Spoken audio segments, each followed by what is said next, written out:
The landscapes of our lives are for learning, where experience is our teacher. When we gather together to share our resources, we are destined to love and thrive. Good morning, Pierre. Oh, that was sprightly. Good You morning. told me before it was very blah. Good morning, Maureen. I've come with my A game. I'm ready. All right, good. I've got my A game and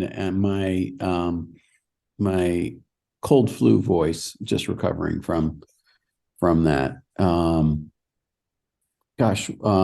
We decided actually what we're going to talk about. We're going to talk about a gentleman, Michael Singer. Yeah. Yeah, another great mind-body resource. This is an oldie. Like, this is from way back 2015, I think I found Michael Singer. So this will be fun. Yes, I did too. I found his book, Untethered Soul, and it was really, really probing and moving. I've read it a few, and since then I've been very grateful for more explanations from Michael Singer on some of the kind of tricky ways that Untethered Soul is written and kind of we'll get into that in a minute. Let me just for our resource kind of tee up Michael Allen Singer. Interesting guy. He was born in 1947. May. I don't know if anybody's into astrology, but Taurus and all that sort of like kind of a gentle. What date? What date? May what? May 6th, I believe. Oh, my daughter's May 7th. Mm. Okay, yeah. I know he's done a lot and of things. He goes by the name Mickey, which is kind of interesting. When I read Untethered Soul, he was always Michael Singer and kind of this guy behind the book, just the author. And then I watched a video, Living from a Place of Surrender, and he's just referred to as Mickey. But back to kind of him being an interesting guy. He went to the University of Florida and graduated in 1971 with a master's in economics. So here's a guy that's kind of nuts and bolts, putting things together. And he decides not to write a dissertation in math and economics for his doctorate. He kind of goes into meditation and seclusion. He comes out of it with a book called The Search for Truth, published in 1974. And on the basis of that, reportedly, the university issues him a doctorate. And so he comes out of that in 1974. About 7 years later, he gets into kind of medical information. There's a big push and money's available to digitize it, and how we're going to have a whole new world that we're now living in of medical information. He co-founds a company called Medical Manager, which is later bought out by WebMD. So he founds it in 1981. It goes public in the 90s, kind of the go-go years if you're into economics and stuff. And then just after the 90s and the dot-com burst, WebMD buys this company for $5 billion. Yeah. Wow. Yeah, he's awarded a Smithsonian contributor for developments in information technology. So he has that background. And so where we are now is 2002 with all this medical stuff, and he gets bought out, and there's some controversy and whatnot. But long and short of it is, 5 years later, he writes this seminal book, Untethered Soul, and sets up kind of a foundation place in a retreat, if you will, down in Florida. And what I like about him is he's kind of got this wonderful book, which just went through a kind of reprinting with a more introductory kind of The remarketing. Untethered Soul went through a reprinting. It's like an updated version or something. Yeah, more than a reprinting. It's like the Untethered Soul revisited or something. Revised. Yeah. Yeah, it's kind Yeah. of got a little spin on it. And I think he's becoming more popular through this website that's called, oh goodness, Sounds True by Tammy Simon. Oh yeah, sounds true. Yeah, she promotes a lot of wellness and Buddhism and meditation and yeah. Right.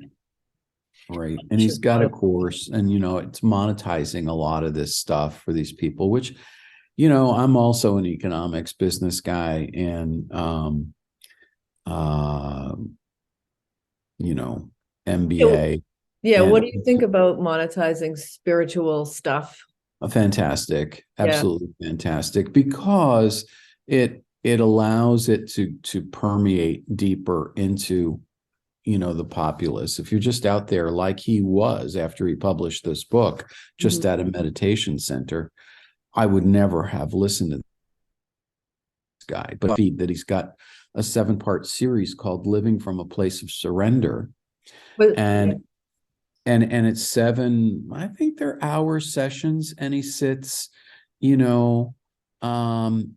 he explains what it all means. And I'll turn it over to you in a minute. But what I loved about Michael Singer is, here's this Western guy with a mind that works a little differently than a yogi, right? And we've talked about how yogi teaching is a little out there, and he just breaks it down. Like, what is the mind? How does it work? What does it mean to be an observer of your mind? A little bit like Sam Harris, very Western kind of approach to all this mystical woo-woo stuff. And the other great thing that Michael Singer does that Sam Harris doesn't do is he gives you an example, and I'll just bring one up. He says, you're under full, how the mind works and how detachment works. Yeah. You're under full anesthesia. Your legs are covered up. One's been amputated. You don't know this, right? You didn't go in to get your leg amputated. Something just happens. And you're fine. You don't know that this has happened to you. So then the knowing of this suddenly changes your whole context of who you are and how you live. But until you knew that, it didn't. And maybe that's not the best example, and maybe it's I was just mangling it. No, I think maybe let me help a little. It's sort of like when you wake up and realize your leg is missing. It's then the mind tells the story kind of out of defense and to feel safe, so that you can cope with it. But that's the working of the mind. But he's saying there's another observer behind that thinker, who, and the interpreter and the labeler of what the missing leg means. There's something behind that. There's an observer. And that's right. Who you really are. That's who you really are. And these layers of stories that we tell ourselves, it's called the second arrow. You're hurt by the first arrow, but your mind retells the story. You revisit it, and you're really pained by the second arrow. Yeah, I understand. That's a reference to the Buddhist little analogy there of that second arrow, right? Right, yeah. right. And so, right, the second arrow is suffering that you create, right? Right. The first arrow is the actual pain of the arrow piercing you, but then the second arrow is all the meaning and interpretation and thinking and storytelling you do about the pain. It's that's sometimes, a lot of times, unnecessary addition. I actually use that analogy a lot with people, a lot. Really? Yeah. How do you use it? Yeah. So, well, you're before we get the first chapter of The Untethered Soul, right? Oh, Before we please, came please. on, I was just looking through my old highlights in my Kindle, and the first chapter of The Untethered Soul by Michael Singer is the voice inside your head. And he really does do a great job explaining what we're talking about, the observer and the mental workings of your mind that creates a lot of your suffering. And just, it's so clear. And I remember reading this way back when, and it really resonating. It was so fascinating to me. And then having gone on and read all of the Western psychology and taking all the courses in grad school to become a counselor, this is way simpler. It's like I was like, I already knew it because I had read this. Like he just breaks it down, just like Sam Harris does with like what mindfulness is. He does a really good job of explaining that. But this guy is super clear too. Yes. Yes. One little quote here from him of that Yes, chapter please. 1. So he says, what you end up experiencing is really a personal presentation of the world according to you, rather than the stark, unfiltered experience of what is really out there. And so it's that layer that you kind of referred to. We do the layering on top of experience, pure experience. Right. Something that you said resonates so deeply with me. The world according to you. We had that word, opinion that I turned into opinion, which is, things you feel you need to say that nobody else wants to hear. But it's so true. When you go beyond yourself and you realize that there are 8 billion people in the world, however many there are, and maybe I have that number completely wrong. Everybody has this vision. Your own lens. Yeah. And how do we all get along?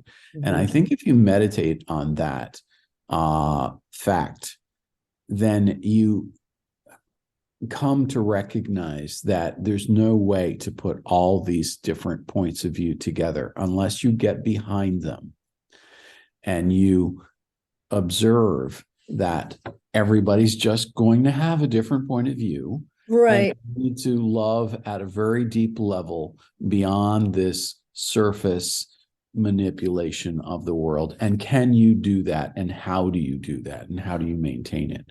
Yeah. So you're referring to, like, we were talking about just an individual's mind, Michael Singer in this first chapter, and that observer of your minds and your mental workings. And it's your responsibility to try to understand that. And that's awareness, right? That's right. Waking up and awareness to, this is how your mental world works.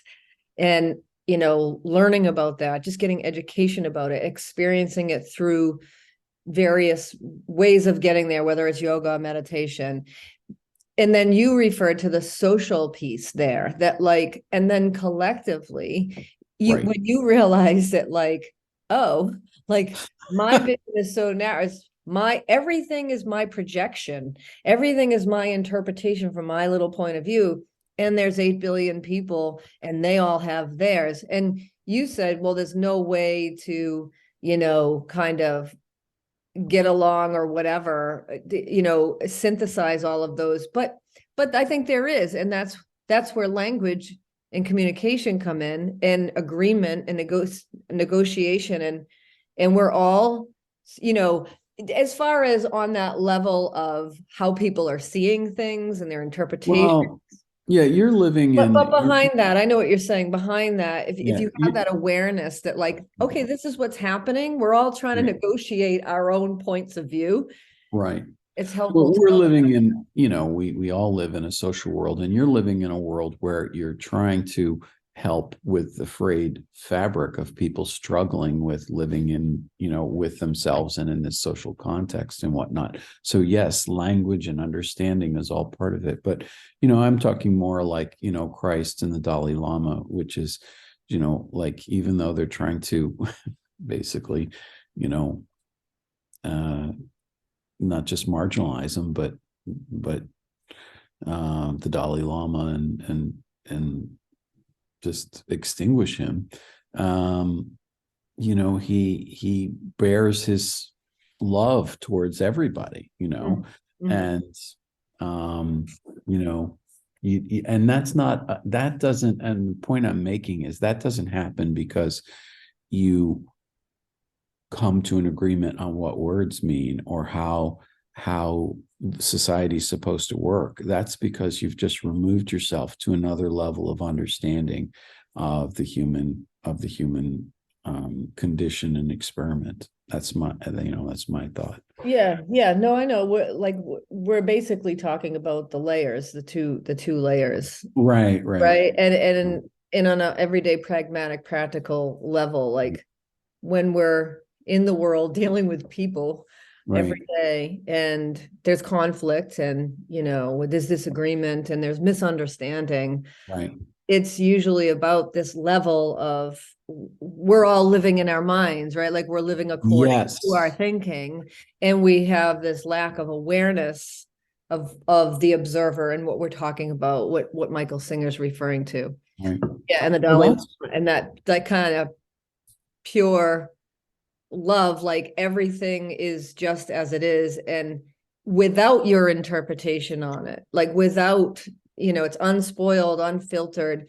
And then and just knowing that we do this, and it's not a bad thing. It's huge. I mean, it's like revelation when I read it. Yeah. It's kind of understanding, just what being human, and this mind, boy, so freaking powerful, That's a great, that's a great line. Sadhguru. It's just like this mind is sharp, but boy, can it, when we think we are the mind, right? When we think we are it, that's all there is, we get in trouble. I want to just capture that line. Oh boy, this mind. That was a great line of yours.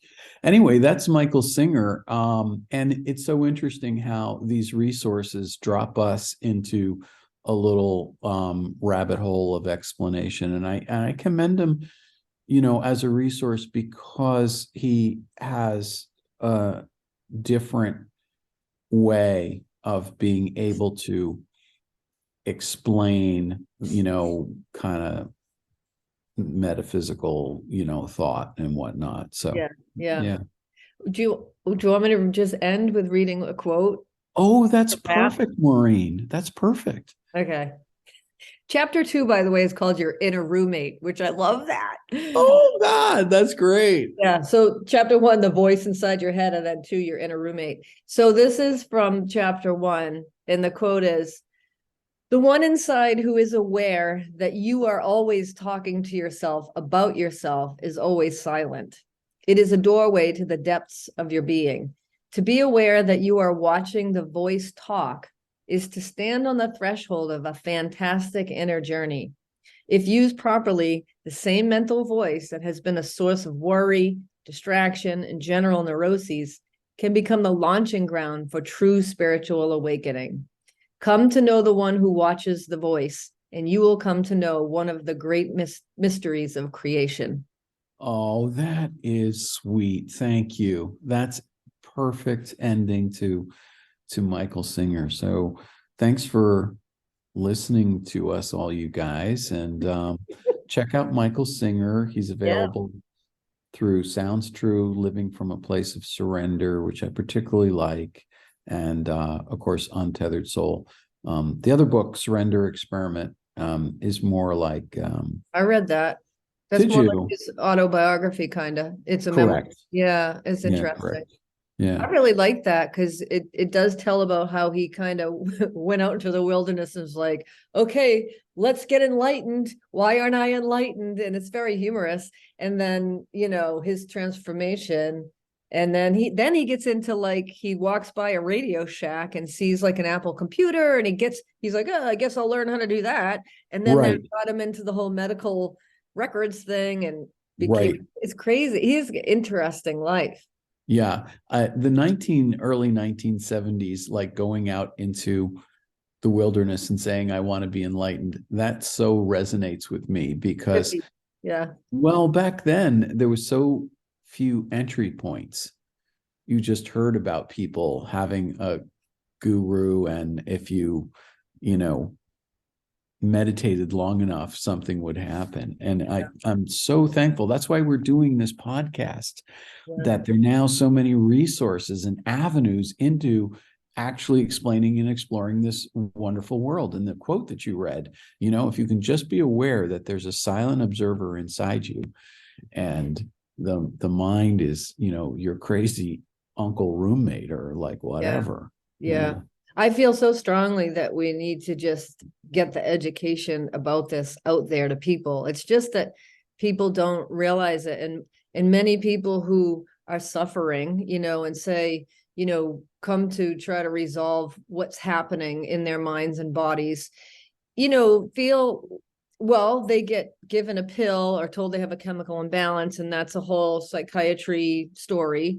And then, feel broken. And it's like, no, it's just a lack of awareness of understanding your own inner landscape, your own mind and body. And now that we have so much more information, and people in the West want the data and the science, and I'm all for that too, but I don't need that to know that, like, the yogis and people figured this out a while ago. It's not new. It's just, we just need to disseminate the information more and help people learn the practices to know themselves, right? To know their minds and what their minds are doing, to them, for them, whatever, and to develop that relationship.